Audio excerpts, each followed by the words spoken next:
our next speaker will be Gerald Crawford, who will be doing a roast, a 3 to 5 minute roast. And this is from specialty speeches, if I'm correct. I'm going from memory on that. First off, Gerald is doing what we call a hip pocket speech, which is the speech you're not quite ready to give.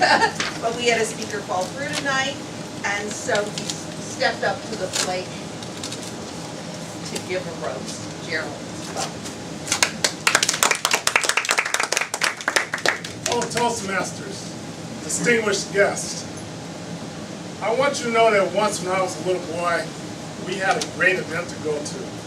And when we went to that event, it was about food and eating a goat, an African meal. And it was supposed to start at 6 o'clock. And I was starving. And I said, well, it should be here at any minute. And it didn't happen at 6.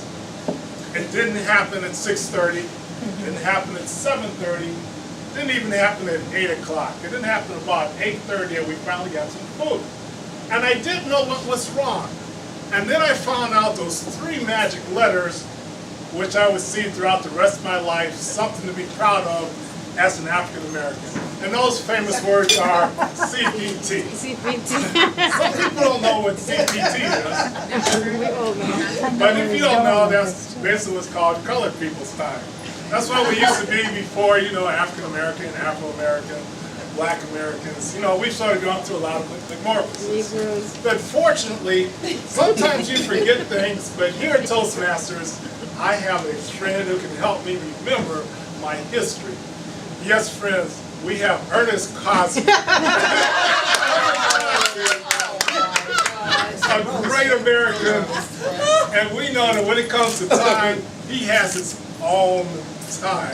And he helps you remember about CPT. You see, for example, you're getting ready to go somewhere, have to go somewhere and be, Gerald, it's been a rough day, man.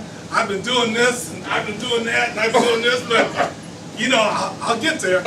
Ernest always comes through, but it's always in a timely manner. The last time that we was waiting for him was at the officers meeting. He said, I'm going to be there. Don't worry, I'll be there. Yes, I'll be there. So I got to the meeting, and I'm looking around and said, it doesn't look like he's here, and he's going to be here.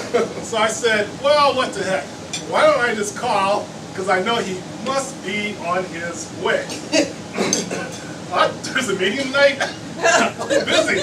What do you mean a meeting? Well, don't worry, Gerald, I'll be there. How late you guys going to be there? 8:30? Well, we started at 7, but, you know, he decided to get to 8:30. Now, CPT is basically 1 hour in effect. So if somebody tells you it starts at 7, you know it's not going to happen at 8. Ernest Cosby, my good friend, he has what's called super CPT time. No sense in messing around with the 1 hour 60-second thing when you can go for an hour and a half or 2. You know? And that's what we love about him. See, it's important to understand the culture, and I'm very, very proud of him. Adrian, she sort of messed up her family because they all got here on time, starting on time. That's really not our culture. We've worked hundreds of years, and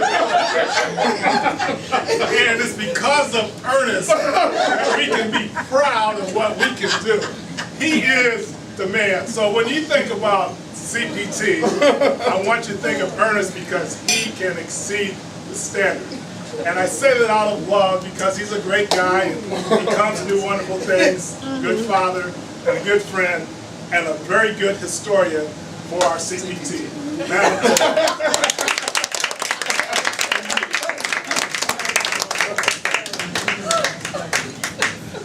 Thank you, Gerald.